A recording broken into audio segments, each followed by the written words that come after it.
நம்ம நிறைய இளைஞர்கள் மனசுல ஒரு கேள்வி ஓடிக்கிட்டே இருக்கு. நாம வெறும் சிப்பாய்களா? இந்த சிஸ்டம்ல நமக்கு பவரே இல்லையா? இந்த கோபம், இந்த ஆதங்கம், இது நமக்கெல்லாம் புரியுது. இந்த கேள்வியில இருந்து தான் நம்ம ஆரம்பிக்க போறோம். இது நம்மள பலரோட மனக்குமுறல். ஆனா வெறும் ஃபீலிங்ஸ மட்டும் வச்சு பேசாம, டேட்டா உண்மையில என்ன சொல்லுதுன்னு கொஞ்சம் உள்ள போய் பார்க்கலாமா? சரி, முதல்ல இந்த அடிமை கல்வின்னு சொல்றாங்களே, அந்த விஷயத்தை எடுத்துக்கலாம். நம்மளோட கல்வி முறை உண்மையிலே ஒரு பொறிதானா, இல்ல அது நம்ம கையில இருக்கிற ஒரு பவர்ஃபுல் கருவியா? வாங்க பார்க்கலாம். இந்த மொத்த விரக்திக்கும் கோபத்துக்கும் ஆணிவேர் எங்க இருக்குன்னு பாத்தீங்கன்னா, அது நம்ம கல்வி முறையில தான். யோசிச்சு பாருங்க. புதுசா யோசிக்கிறதுக்கும் கேள்வி கேட்கறதுக்கும் பதிலா மனப்பாடம் பண்ணி அப்படியே ஒப்பிச்சா அதிக மார்க் கிடைக்குது. பிரச்சனை இங்க இருந்து தான் ஸ்டார்ட் ஆகுது. இதனால என்ன ஆகுதுன்னா, ஒரு சைக்கிள் மாதிரி உருவாகுது. நல்ல வசதி, இங்கிலீஷ் மீடியம், ஒரு சோஷியல் ஸ்டேட்டஸ், இந்த மாதிரி காரணங்களுக்காக பெத்தவங்க தனியார் பள்ளிகளை தேடி ஓட ஆரம்பிக்கிறாங்க. அப்போ பிரச்சனை வெறும் கத்துக்கிற முறைய பத்தி மட்டும் இல்ல, யாரால நல்ல கல்வியை வாங்க முடியுதுங்கிற கேள்வியும் இப்ப வருது. இப்போ இந்த டேட்டாவை பாருங்க. ஏசர் ரிப்போர்ட் ஒரு முக்கியமான விஷயத்த சொல்லுது.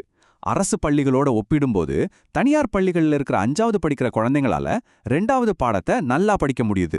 பெற்றோர்கள் ஏன் பிரைவேட் ஸ்கூல்ஸ் தேடி போறாங்கங்கிறதுக்கு இது ஒரு பெரிய காரணம்னு புரியுது இல்லையா? ஆனா இங்கதான் ஒரு முக்கியமான ட்விஸ்ட். இந்த அடிமை கல்வி முறையை மாத்தணும்னு சென்ட்ரல் கவர்மெண்ட்டும் சரி, நம்ம ஸ்டேட் கவர்மெண்ட்டும் சரி, 2 பேருமே முயற்சி பண்றாங்க. அவங்க போற பாதை வேறையா இருக்கலாம், ஆனா இந்த மனப்பாட கல்வியை ஒழிக்கணுங்கிற நோக்கம் ஒண்ணுதான். ஓகே, கல்வி முறையில குறைகள் இருக்கு, ஒத்துக்கலாம். ஆனா அதை மாத்துறதுக்கு நிஜமாவே நம்ம கையில பவரே இல்லையா? இந்த அதிகாரம்ங்கிறது வெறும் மாயையா? டாக்டர் அம்பேத்கரோட இந்த வார்த்தைகள்ல எவ்வளவு ஒரு பவர் இருக்கு பாருங்க. கல்விங்கிறது அடிமைத்தனத்துக்கான கருவி இல்ல, அது சமூக அடிமைத்தனத்துக்கு எதிரான ஒரு ஆயுதம். இந்த ஐடியாவுக்கு நம்ம அரசியல் சாசனமே நேரடியா சப்போர்ட் பண்ணுது. இதுதான் இங்க ரொம்ப ரொம்ப முக்கியமான பாயிண்ட். நம்ம அரசியலமைப்பு சட்டத்துல கல்வி பொது பட்டியல்ல, அதாவது கன்கரண்ட் லிஸ்ட்ல இருக்கு. அப்படின்னா என்ன அர்த்தம்? நம்ம தமிழ்நாடு அரசாங்கம் தனக்குன்னு சொந்தமா ஒரு கல்வி கொள்கையை உருவாக்க முடியும். நாம பவர்லெஸ் கிடையாது. நம்ம எதிர்காலத்தை தீர்மானிக்கிற அதிகாரம் நம்மகிட்டயும் இருக்கு. சரி, கல்வி அதிகாரம்னு பேசிட்டோம். இப்போ இதெல்லாம் நம்மளோட பொருளாதாரம், நம்மளோட வாழ்க்கையில எப்படி ஒரு தாக்கத்தை ஏற்படுத்துதுன்னு பாப்போம். ஒரு பக்கம் இந்தியா வளருதுன்னு சொல்றோம். ஆனா ஏன் இன்னும் வறுமை இருக்கு? வாங்க இந்த வளர்ச்சி முரண்பாட்டை பத்தி பார்க்கலாம். முதல்ல ஒரு நல்ல செய்திகள இருந்து ஆரம்பிக்கலாம். கடந்த ஒரு 15 வருஷத்துல மட்டுமே இந்தியால சுமார் 41 கோடிக்கும் அதிகமான மக்கள் வறுமை கோட்டுக்கு மேல வந்திருக்காங்க. இது உண்மையிலே ஒரு பெரிய சாதனை. ஆனா எப்பவும் போல இதுல ஒரு இன்னொரு பக்கமும் இருக்கு. நம்ம நாட்டோட மொத்த சொத்துல ஒரு பெரும் பகுதி, அதாவது கிட்டத்தட்ட 40% வெறும் 1% பணக்காரங்க கையில தான் இருக்கு. இந்த சார்ட்டை பார்த்தா அந்த ஷாக்கிங்கான உண்மை நமக்கு இன்னும் தெளிவா புரியும். மேல இருக்கிற 1% மக்கள் கிட்ட 40% சொத்து இருக்கு. ஆனா கீழே இருக்கிற 50% மக்கள்கிட்ட, அதாவது நம்ம நாட்டுல பாதி ஜனத்தொகை கையில மொத்த சொத்துல வெறும் 3% தான் இருக்கு. இதத்தான் நாம வளர்ச்சி முரண்பாடுன்னு சொல்றோம். சரி, இந்த மாதிரி ஒரு எக்கனாமிக் சிச்சுவேஷன்ல ஃபியூச்சர்ல வேலை வாய்ப்புகள் எப்படி இருக்கும்? அதுக்கு நம்ம எப்படி தயாராகிறது? நிதி ஆயோக் ஆகட்டும், வேர்ல்ட் எக்கனாமிக் ஃபோரம் ஆகட்டும், ரெண்டுமே ஒரே விஷயத்தை தான் அழுத்தி சொல்லுது.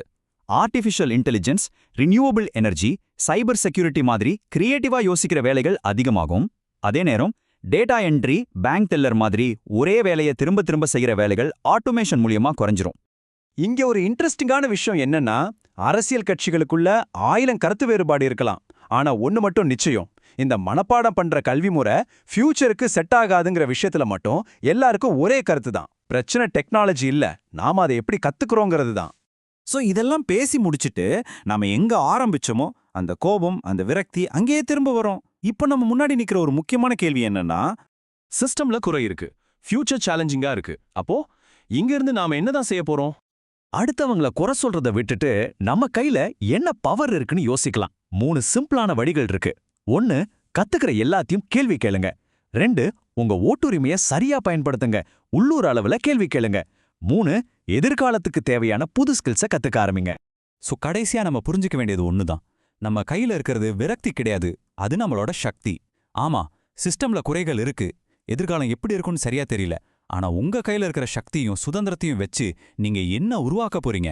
இந்த கேள்விக்கான பதில் உங்க கையில தான் இருக்கு.